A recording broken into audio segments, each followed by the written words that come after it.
The matter of the adulterated premium motor spirit, which some Nigerians say has affected their vehicles and equipment, is up for debate in the House of Representatives. Lawmakers fear that the system is completely compromised, considering the processes which the fuel must go through before reaching the fuel stations. It's an embarrassment for a major petroleum producing country like that to outsource the refining of those petroleum products to the country. And with the ugly scenario of now having adulterated petroleum products being imported in the country with all the attendant security and economic consequences that it forces to the country. There are almost 11 checks before a petroleum products get to the filling station. First, at the importation level, where there's an international company that will go and ascertain what happened. What type of product are we bringing in, as he has said. Secondly, when it comes to Nigeria, we also test. Thirdly, at the ports, there are labs. Fourth, all the marketing companies have independent laboratories to ascertain this product is of quality. So for this to happen, it means the system is completely compromised. To bring in aviation fuel oil, that means that it is you want to weaponize it against Nigerians. What if these have been taken an aircraft and they burst into flames? What has NNPC done in the last 72 hours, in the last 48 hours? I want to submit that the NNPC from the group managing director should be summoned, and they should come and explain to Nigerians why we need to be gambling with our lives. Amendments are made to the motion to extend the scope of the investigation. That the committee should also ascertain whether the importation, distribution, and dispensing of the toxic petroleum or petrol in Nigeria from January to date conforms to the international standard. Urge NNPC to suspend the 4 companies that imported this adulterated fuel that they imported from Belgium. The House wants compensation for Nigerians whose vehicles and equipment were directly affected by the adulterated PMS, as well as revamping of the nation's refineries to prevent a repeat of the incident. Terry Ikumi, Channels Television News.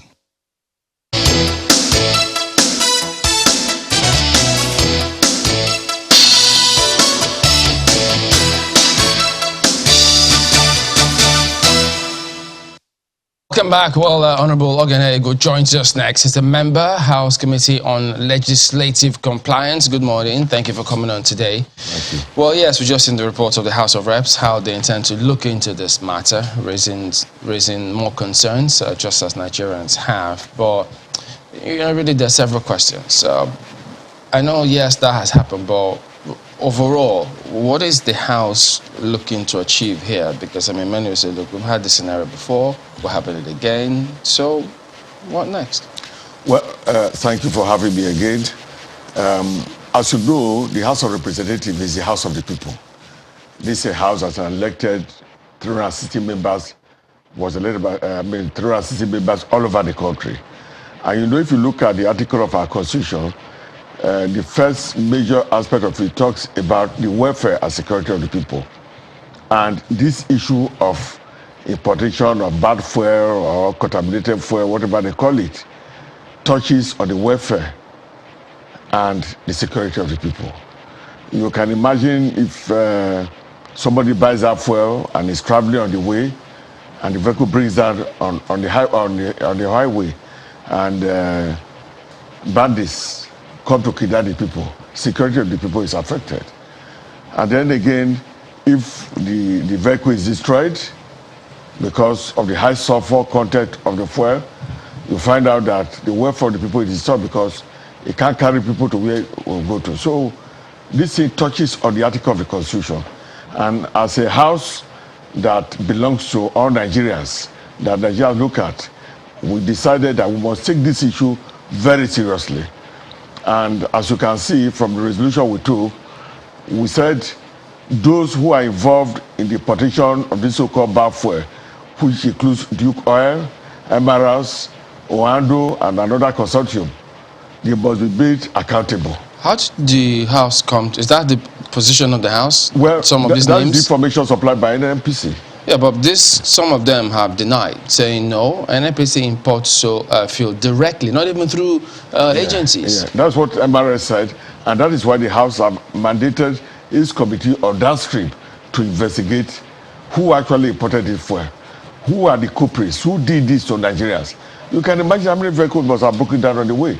You can imagine how many people are suffering this. Yeah, it's wastage of Nigerian fund. So the House is going to investigate it, and we think that whoever is wrong, whoever did this to Nigerians, must have to be punished. Honorable, we've seen several investigations by different House committees, well-intended, but that notwithstanding, the question still remains as to when the House, perhaps in the course of investigation, unravels the gravity of what has happened and the huge impact of some of these things, are they able to go the whole hog? How do people know that, well, they won't play politics with this after all, they're politicians? No, certainly not. Certainly not. This is done in the glare of everybody. Television houses, the whole Nigerians are watching to see what the result will be. The House is going to be very thorough on this investigation. We'll get to the root cause of it. We'll find out who actually imported it. We're also going to look at the various organizations that are supposed to inspect it for. We understand there are about 11 agencies that are so inspect it for and certify it correct before it gets into Nigeria. And don't forget that the cars used in Nigeria are the cars used abroad. People buy to Kubo cars from abroad and we use them in Nigeria. So for those in Antwerp, where it was bought from, to sell that kind of fuel to Nigeria, we're going to ask them questions. These same cars are the ones being used abroad. Are you selling this fuel abroad too, or is it for the Nigerian market? Is investigation going to be, when you say they had to be brought to book, is that tilting towards, because I mean, the people themselves now who have bearing the brunt of this, because sometimes even we see when it has to do with telcos, monies don't go back to the consumers, the callers themselves. So is the House going to tilt this largely to the consumers who themselves have suffered a lot of harm for those who have? Of course. When the committee sees, there will be a public hearing. All those whose vehicles have been damaged because of this bad fuel, all those who have suffered losses, of course they will come forward. And I'm sure that there will be Nigerian lawyers who will go for a class claim in the law court for whatever damages they have done. They're absolutely right if they decide to go that way too.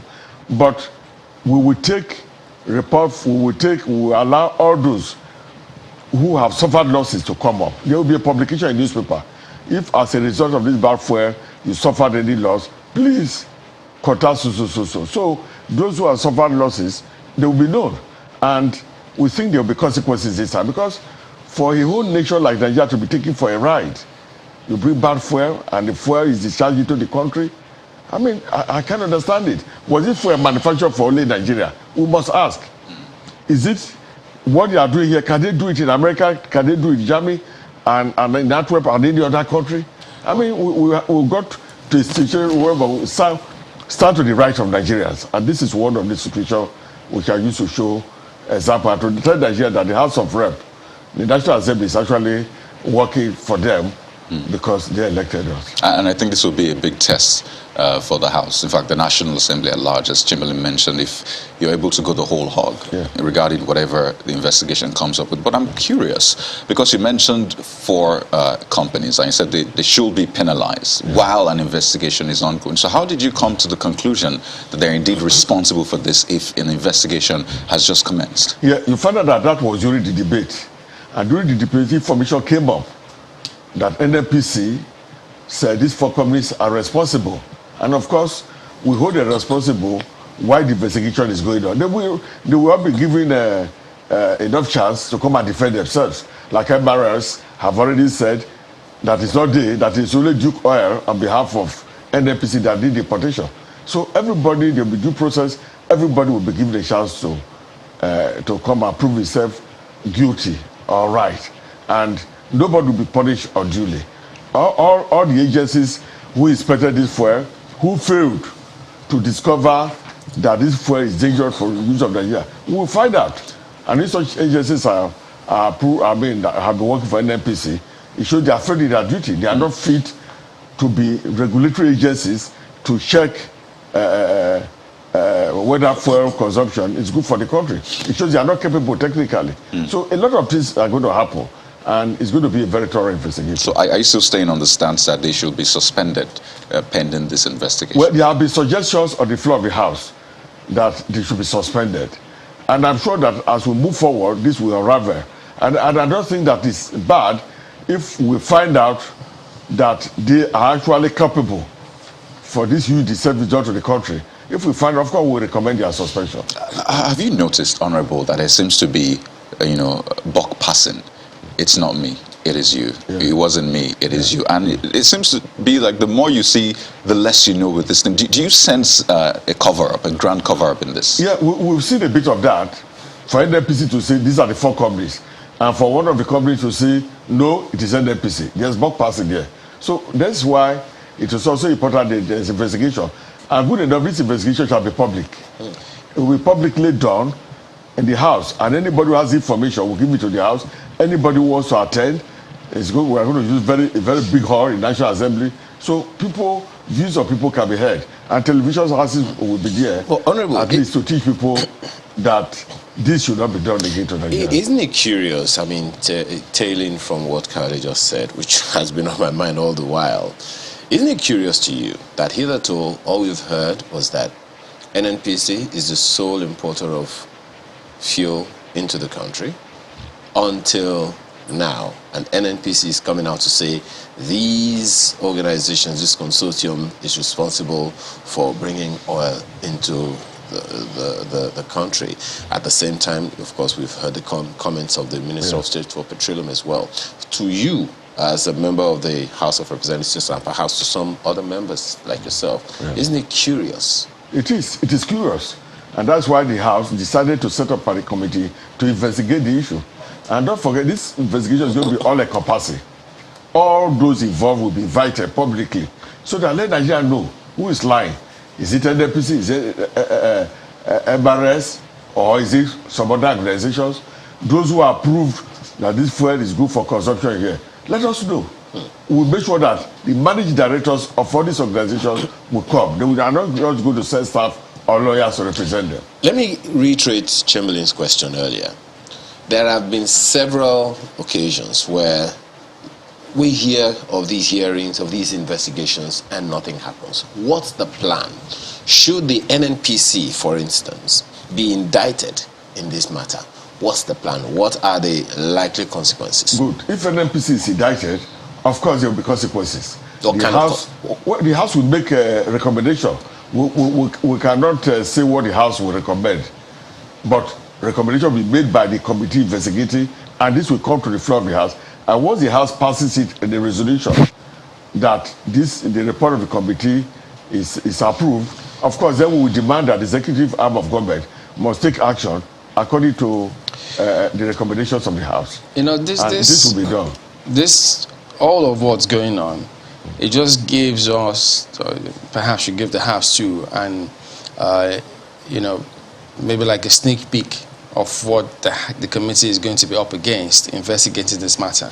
Because you would have thought that if you import a car or import anything, your bill of lading, all those documents are clearly stated there.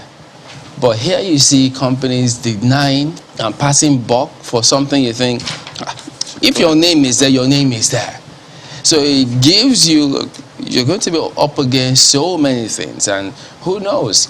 Is there a timeline for this? Because if you find out that they're dribbling you or documents are not forthcoming, people say, oh no, I'm ill, I can't appear. Is there a timeline within which this has to be done? Of course, with everything committee with National Assembly, an investigation like this, there's always a time limit given.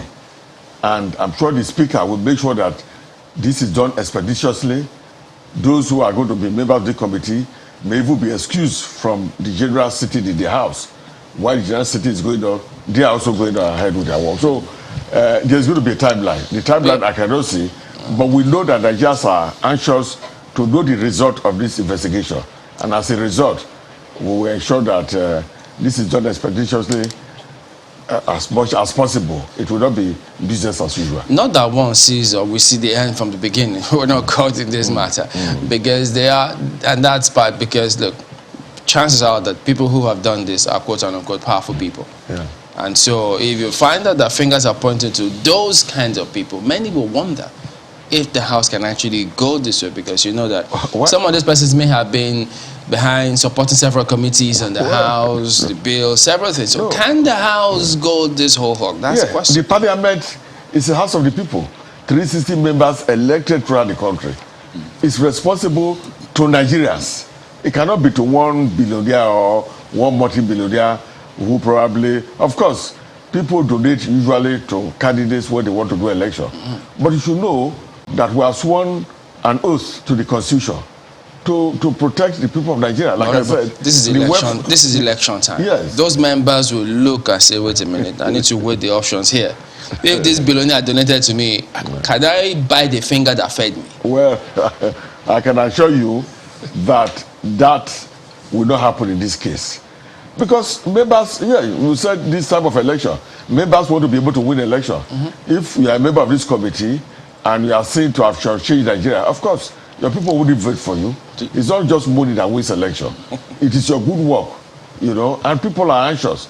I can assure you that we shall get to the root cause of this issue. Even though money plays a huge role in winning elections anyway, Honorable. But would you agree with the leadership of the PDP at large that is calling for an independent inquiry into this one, saying, you know what, don't let it be the National Assembly or the House, because we know the majority anyway. And this is on the back of a claim by the PDP that the APC is trying to shield APC leaders involved in this importation scandal. So would you agree with the leadership? Well, the PDP, like any other organization of Nigerians who are patriotic, of course, are also worried. They are hearing the complaints of public and they are mirroring it out. But if the PDP wants an independent body to investigate it, there's no problem with that. But the National Assembly has a role in this. We've sworn to defend the constitution of the country, and whether there's any other investigation can go on, we will not stop them. There could be multiple investigations, but we will not stop them. But we'll carry our own out to the satisfaction of Nigerians. We want to ensure that this does not happen again. We want to ensure that there are consequences, so that companies do not just because of money, you go there to bring rubbish to Nigeria, and at the end of the day, where are we? Organizations like SON and some other organizations, former DPR and co, Customs and co, who do various investigations, which are unearthed them. They will speak to Nigerians publicly, and we shall know who gave approval for this fuel to enter the country. Even when it came in at the wharf, those who tested, who gave approval that this fuel should be released. But isn't this, I'm sorry, but and I think I need to reiterate, because there are some things that are shocking here. I mean, we know how processes are. This shouldn't take a whole investigation, really. It's just a simple document or a simple call to be made. In fact, reading the presidency's statement saying that even the presidency wants those involved, and it wasn't quite clear. And I'm wondering, so the presidency or the president does not even know clearly, why is it shrouded in secrecy? It's a simple thing, isn't it? Yeah, and that is the issue. By the time National Assembly invites these people and they speak publicly, then the secrecy that is shrouded in is gone. Don't forget that about 4 companies are involved, and there are deniers here and there. There's bug passing. So we need to get to the root cause, to the bottom of this issue. And it is only when there's a public hearing that does not shield anybody. It's done publicly. The press is here. Any member of the public who is interested, of course, you are free to come to the National Assembly to be part of it and to ask questions. And I can see a lot of organizations, human rights organizations, various ones are going to indicate interest.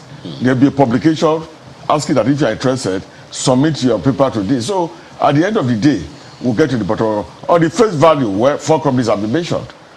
But like we say, a man is not guilty until found guilty. So we still need to give them fair hearing. Unless they say, oh, we did it, we are guilty. Then they have helped us to make it shorter. Otherwise, there must be fair hearing. And that's what National Assembly wants to do. You know, Honorable, forgive me, but I'm sure you would sympathize with the pessimism of Nigerians. or doubts that is this, as Chamberlain has asked repeatedly, is the National Assembly going to go the whole hog in this matter? Now, we know, everyone knows that the petroleum industry is a huge, should I use the word cartel? I don't know if that's the right word. Quite a number of powerful influences can come to play. So if some of these people are indicted, and as Chamberlain has indicated, money bags, billionaires and all of that, and say, back off, what would be the staying power of the House of Representatives, for instance, to say, we're not going to back off? What are the risks? What are the likely inhibitions that you see as a member of the House of Representatives who must have seen some of these influences come to play once or twice in a while? What are some of the challenges that you see? Well, of course, there will be challenges. In a country like Nigeria, that even Transparency International says in the corruption index that we are performing very badly. Of course, there will be some corrupt people here and there. But if the National Assembly, sitting in this plenary with the Speaker, Honorable Benjamin Amila, seated here, taking complaints from our various constituencies, motion is moved, various contributions will be made to the debate, and we now agree that there should be investigation, I will be very surprised if some people are able to influence that. The interest of the National Assembly, interest of Nigeria, and our reputation is at stake. I'm sure that by the time the report comes out, you will be satisfied that the National Assembly has done a good job. But isn't it the same house? I mean, National Assembly, for instance, in fact, motions were moved. Speaker, Senate, President of the Senate, they all deliberated, they looked at the Electoral Act, they came to a resolution, and look at where we are today. That's why people say, can any good thing come out of Nazareth? Well, I'm a member of the Electoral Committee, and we've done our job. We've passed it to the presidency. Nigeria knows that there's separation of power. There are three arms of government. You have the executive arm by the president, you have the legislature where we are, and you have the judiciary. We'll move it to the president. And I will be surprised if the presidency does not sign it. They will have to explain to Nigeria why they didn't sign this. Yeah, but we should not use that to create pessimism over the work of National Assembly. No, not that they're creating... We work very quickly on that act, and we have submitted it to the satisfaction of Nigerians, and we think to the satisfaction of Mr. President, because issues he raised, we have covered them. We understand that. Not that anyone is creating pessimism, but you're just looking at what people can do, what the Assembly can do by what they've done before. Because we know that when Nigerians said we wanted that clause of electronic voting to be included, the National Assembly said no, that this is not what they wanted before you went on recess and came back and changed it. So they've seen these things happen before. So that's why they're asking. But you can see that the National Assembly is listening to the yearnings of Nigeria. Like you said, that act, that section was not here. We came back and we now say, okay, INEC, you say you can do electronic voting. Okay, we'll give you all the power, to use electronic voting and whatever system you want to use that will make the election more transparent. So we listen to the yearning of Nigeria. And like we say, the body is in the court of Mr. President. We cannot legislate and be the one to give the DC. All we can do is to wait for the presidency. If the period passes, then of course we'll sit back and say, wait a moment, this is what Nigeria has won. Let's go ahead and override. Like they told us before that they will do. Well, let us see how it goes forward. I'm not sure that I cannot just sit here and say this will what will happen.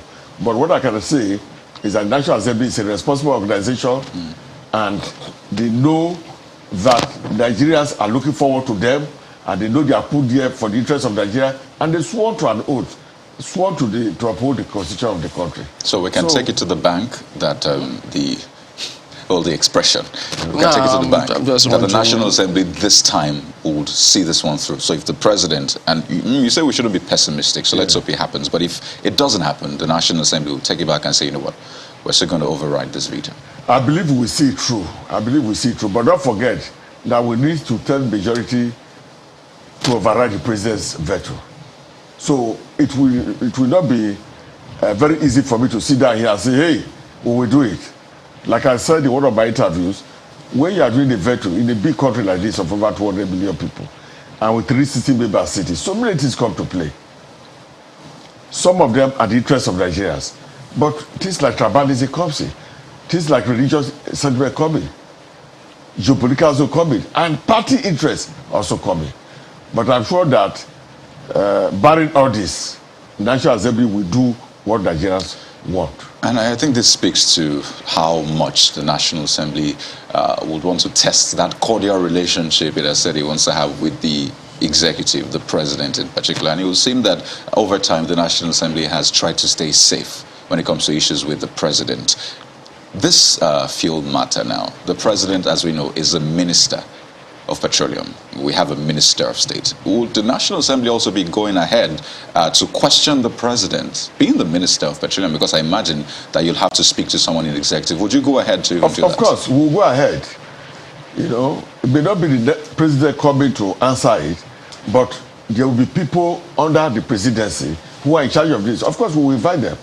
And the presidency will be accountable. And I'm happy that on this issue, we seem to be on the same page with the presidency.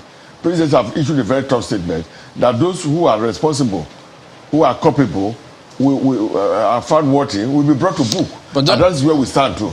So I think that there's like a consensus at them here between us as a presidency. And moving forward, I'm sure that both parties, both the presidency and the National Assembly, will act in the interest of Nigeria. Since the presidency is interested, even the president is interested in ensuring that people who are culpable are held accountable, don't you think that the president, not the presidency, will be willing to speak up on this matter if called upon? Yes, yes, I've said that, but don't forget that the presidency is an institution. You have Mr. President. But the president is a minister. He's a minister. But he's the minister. Two different things. Yeah. For instance, if we call the presidency to come out, president to come and give, and on that day the president have gone out of the country for some other functions of state on behalf of the country, you know, and we have a short time to go. Of course, we can call the minister for state. But what about if he hasn't? From the presidency. What if he hasn't gone out of the country? If the minister of state is out of the country? No, if the president is not out of the country. Well, if he's not out of the country, of course. I'm sure when we get to that bridge, we'll cross it. But what I can assure you is that all those who are involved in this, be they in the presidency or in the NNPC or any other department, the National Assembly will ensure that they come to account for their deeds. Doesn't this raise or give reasons why perhaps the National Assembly should have a second look at a president being the minister?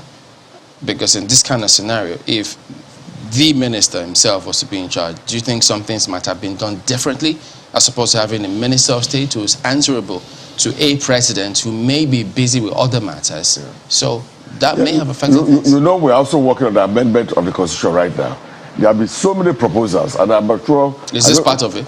I cannot say exactly, but I know that there are things touching on the efficiency and running of government.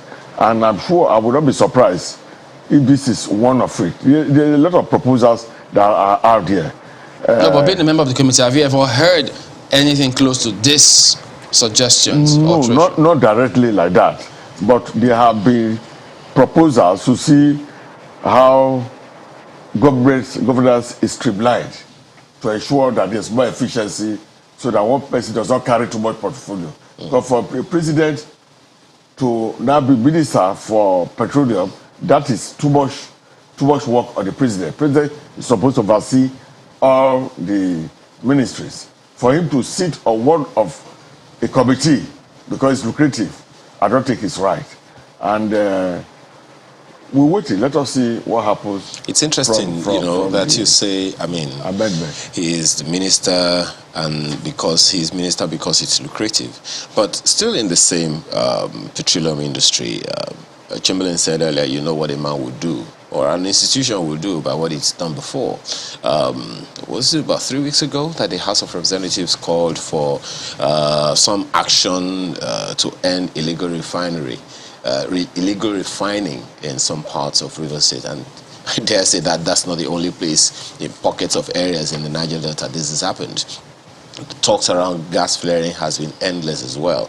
And all we have heard the House of Representatives say is speak.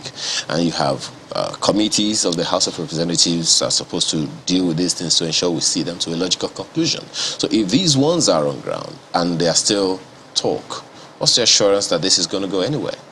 No, for instance, gas flaring, we've brought out acts, I can't remember exactly, that are talking about penalty for companies that are doing gas flaring. And that's why you see a lot of companies are struggling to get out of it because it's so more lucrative.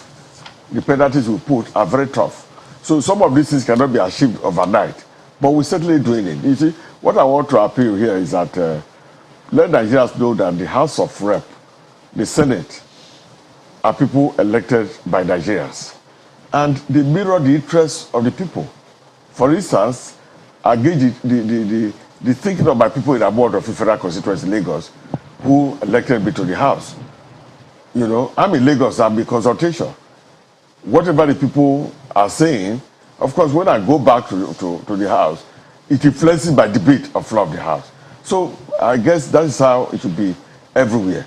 So, and our desire is to be able to satisfy those who elected us. And those are Nigerians. You talked about the gas flaring. How about the illegal refineries? Well, the illegal refineries, of course, you can see the governor of Rivers State have started doing those some things on it.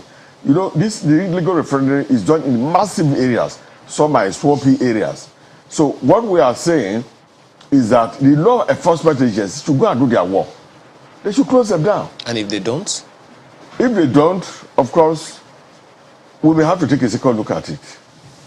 Because those who are responsible for these actions, those who are responsible to ensure there's gas flaring is stopped, they are not able to stop it, then we say they are inefficient. And if they are inefficient, of course, what should happen? What's the consequence of a second look? Well, consequence of a second look can be far-reaching. It's difficult for me to say it here, but it will be far-reaching. And I'm sure that those who are responsible are hearing. It could be far-reaching. Because if you go to Port Harcourt, you find out that sometimes the weather is very dark. Sometimes you see droppings, you hang your cloth outside, they are dropping on it. You know that when people are inhaling these droplets coming from the illegal refinery and the flesh, so it's not good for the health of even the oil producing areas. It's not good for the health of those who are in the area. A few people are making it and using it to steal money, you know, to their own satisfaction. But they are creating health hazard for the common man. You know, both the poor people, the rich, everybody is suffering it. Even those who are doing the illegal refinery are suffering it. Well, Honorable, we're winding down in about a minute or less, and I just want to, looking forward now, the coming days will be interesting. The executive has ordered an investigation. The Minister of State said there's an investigation into this. You are also investigating this, and I imagine that even within pockets there are investigations. How actionable would your investigation be? How would you influence or exert pressure for the outcome of your investigations to be to be put into practice when the executive also has its own investigations as well? That the executive is investigating and we are investigating, it shows how important this issue is. And if the executive knows that we are also investigating, of course, it will be difficult for them to cover it up. In other words, so our investigation is collaborating the one of the presidency. You know, we will do our own. Nigerians will see our report. If there's any area that the executive arm of government could not find out why they are doing the investigation, of course, when we bring it out, we will bring it out. And if there's any area that will be because of information available for us and they have it, they'll bring it out. So at the end of the day, the two reports will be used to handle this issue. So government. A matter as important as this has to be televised. Of course, it will be televised publicly. Everybody will see it. There will be a publication in the newspaper very soon, stating the day public hearing will be. Is this your position or that of the House? It will be televised? Yes. That is how we usually do it. Live television? Of course. When there's public hearing, people will submit various memoranda, and then in the glare of the public, those involved. I mean, people watching as it's happening. Of course, it will. It will be publicly done. Okay, because I'm just trying to remember when last the House did something that favored the masses. So. I'm surprised. People can try to remember. The House has done a lot of things that favors the masses. A lot. This is one example. I'm surprised. Which one? I said, this issue we are investigating is one of the examples. You're only talking about it. You haven't started anything. I will not say the outcome. So, this is the way the House works. You talk about it, then it favors Nigerians. No. We are talking about it, and because we know that it's an issue that concerns the lives and interests of Nigeria, of course, that is why we've decided to set up, we'll ask the committee on downstream to investigate it. I can assure you that you will be quite happy with the outcome of the investigation, and it will deter others, because people now know that the National Assembly is interested in this issue. It will deter others, and it will ensure that, there's a price to be paid. All right. Honorable Oganego is a member, House Committee on Legislative Compliance. He says the House is not huffing and puffing, and that they will go the whole hog this time. Thank you very much for coming on today. Thank you. We're back in a moment. Don't go away.